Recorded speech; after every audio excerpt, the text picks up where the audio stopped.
Hello, আসসালামু আলাইকুম। কেমন আছেন সবাই? আশা করি ভালো আছেন। আমি হাবিবুর রহমান। আরেকটা ভিডিও নিয়ে আসলাম আপনাদের কাছে। আজকে একটি গুরুত্বপূর্ণ কথা বলার জন্য আপনাদের কাছে এসেছি। সেটা হচ্ছে গিয়ে আমি সরাসরি টপিকে চলে যাচ্ছি। আ আপনারা সবাই আমাদের কাছে স্ক্রিপ্ট পাঠান। আমরা স্ক্রিপ্ট দেখি। প্রতিনিয়ত অনেক গল্প জমা পড়ে এবং এই গল্পগুলোর মধ্যে মেক্সিমামই এখন যেটা একটা প্রবলেম তৈরি হয়েছে সেটা এআই দ্বারা লিখিত এবং আমরা সেটা প্রতিনিয়ত দেখি এবং পড়ার সময় আমরা বুঝতে পারি। এবার যদি বলেন যে কিভাবে বুঝি? দেখেন, লেখার কিছু প্যাটার্ন থাকে, এগুলো দেখে বোঝা যায় এবং যখন আমরা পড়তে যাই তখন কিছু ইমোশন ধরা পড়ে। যে আপনি যখন এআই দ্বারা লিখেন তখন কিন্তু ইমোশনগুলো আমাদের চোখে পড়ে না। কেন আমি এগুলো বলতেছি? কারণ প্রতিনিয়ত ইনবক্সে বলতে অনেকটা হয়রান হয়ে গেছি। তাই আজকে চিন্তা করলাম একটা ভিডিও করা যেতে পারে। তো এর জন্য। তো দেখুন, আপনারা অনেকেই জানেন না যে এআই দিয়ে যখন আপনি লেখাটা লিখেন তখন একটা প্রসেসের মধ্যে দিয়ে যান। আপনি খুব নিজেকে চালাক মনে করছেন কিন্তু আল্টিমেটলি তো আমরা তো মানুষ এবং আমরা কিন্তু সেটা বুঝতে পারি। সেটা সবাই।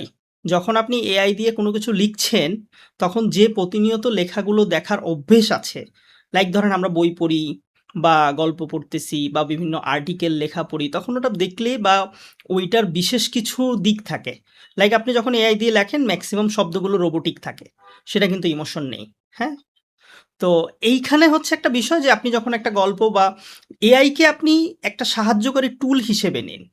আ এমনভাবে নিয়েন না যে এটা আপনার একটা প্রাইমারি বিষয় এবং এটা দিয়েই আপনার লিখতে হবে। এআই আপনাকে কি হেল্প করতেছে দেখেন। একটা গল্পের বা আপনার মধ্যে একটা কোনো কিছুর আইডিয়া জন্মেছে, সেটা আপনি এআইকে দিলেন, এআই আপনাকে অপটিমাইজ করে একটা গল্প দিল।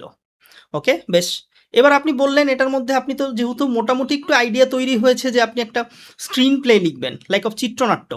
এখন সেটাকে যখন আপনি আবার প্রসেস করছেন এআই দ্বারা, তখন কিন্তু সেটা ধরা পড়ে যাচ্ছে। কারণ ওর কিছু নিজস্ব ফরম্যাট আছে এবং আপনার সাথে ওর একটা নিজস্ব ঘাটতি আছে।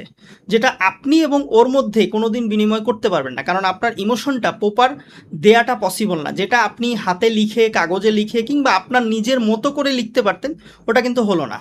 তো আপনাকে এআই একটা লেখা দিলে আপনার মতো করে সেটাকে অপটিমাইজ করে আপনার ইমোশনটা ওটার মধ্যে দিতে হবে। কিন্তু আপনার মানে আপনারা যারা করছেন তারা কি করছেন যে এআই যেটা দিয়েছে সেটা হালকা দু একটি সেন্টেন্স, লাইন, দাড়ি, কমা এগুলো চেঞ্জ করে মানে ভাবছেন যে এটা অনেকেই ধরতে পারবে না, কিন্তু আলটিমেটলি এটা আসলে ইমোশন ব্রেক করে ফেলে, ইমোশন দিয়ে ধরা যায় না। সো আমি একটা আপনাকে ট্রিক্স বলি যে এআই ব্যবহারটা আপনি কিভাবে করবেন। সেটা হচ্ছে প্রথমে আপনি একটা আইডিয়া নিলেন। তো আজকে আমরা এআই দিয়ে আপনাদের একটা গল্পের প্রসেস এবং আপনি এই স্ট্রাকচারটা ব্যবহার করলে হয়তো আপনি কিছু একটা গল্প দাঁড় করিয়ে ফেলতে পারবেন, কিছু একটা স্ক্রিপ্ট দাঁড় করিয়ে ফেলতে পারবেন। কিন্তু হ্যাঁ, সব থেকে বড় কথা হচ্ছে এটি আপনি বারবার পড়বেন এবং পড়ার পরে আপনার কোথায় মনে হচ্ছে যে ইমোশন কম এবং আপনি কি দিতে চাইছিলেন সেটা আপনি অ্যাড করবেন। হ্যাঁ? তো আমি যেটা ট্যাকটিক্সটা বলছি আপনি একটু দেখুন ট্যাকটিক্সটা। প্রথমে আমরা এআইকে আমার একটা আইডিয়া বলবো। জাস্ট বললাম আমি আ একটি রোমান্টিক গল্প চাই। ওকে? আমরা ChatGPT-র কাছে দিলাম।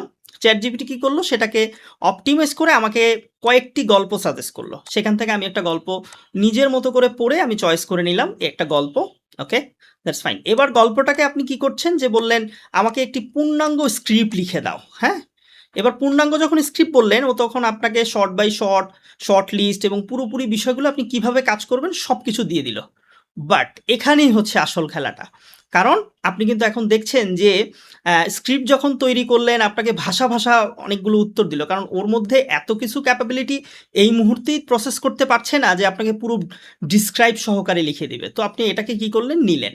নেয়ার পরে আপনি যখন পড়তে শুরু করলেন আপনার মনের মধ্যে একটা ভাসমান দৃশ্য তৈরি হলো এবং আরেকটা নতুন গল্পের জন্ম হলো, যে দৃশ্যর জন্ম। লাইক হচ্ছে দৃশ্যটা আপনি ও বলেছে একটি ছেলে মাঠে খেলতে গেল, বাট আপনার তখনই মাথায় ভেসে উঠলো যে না, একটি গল্প ছেলে যখন মাঠে খেলতে গেল তখন আপনার কাছে ওই দৃশ্যটাকে আরেকটু অপটিমাইজ করার জন্য কি বললেন যে মাঠে অনেকগুলো লোক আগ থেকেই খেলা করছিল, ছেলেটা আসলো এবং সে এই ফুটবল খেলার সাথে জয়েন করলো।